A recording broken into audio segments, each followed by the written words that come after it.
هو نص بدون اسم يا سيد. بدون عين. سميه الهيطة. لو مش شايف يا كمان لو مش شايف بسجل. انا بصراحه شايفهم هفصل تاني ما بس عادي يعني انا عجباني الحاله. عجباني الحاله بالموضوع. سنة لو الشيخ جمال. انا شايف. ايوه انا بقول له للناس نسمع الشيخ جمال. الشيخ جمال. بقول رايتها. نعم. ايوه. رايتها في التراب تبحث عن الابره التي ترتق ما تفسخ من جسد المدينه. من جسد ايه؟ المدينه. المدينة مين؟ معلش يا عصام ما سمعتهاش. من الاول بالعيد صوت. لا انا هقف جنبك عشان اسمع واحد. لا سيبيها وانا همسحها. رأيتها في التراب تبحث عن الإبرة التي ترتق ما تفسخ من جسد المدينة.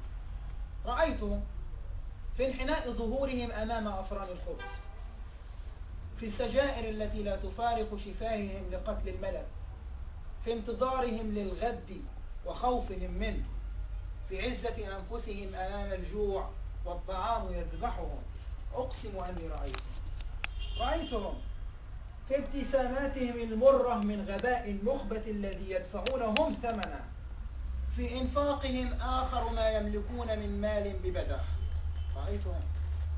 رأيتهم في أكوام القمامة التي أخرجتها بطونهم الجائعة، في نفاق الرجال خوفا من المساء. أقسم أني رأيتهم في خجل النساء حينما يسمعن ما يردن أن يسمعن، في مخاصمة الجدة للأب خوفا على الحفيد، في مخاصمة الجدة للأب خوفا على الحفيد، في صدقهم في تصديق الكذب وعلمهم به. رأيتهم في الحياة وفي الموت وفي استدارة القمر.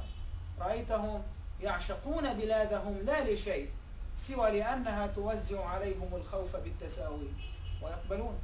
سلامتكم. قمة العادة. انت بتقول غير اللي مكتوب.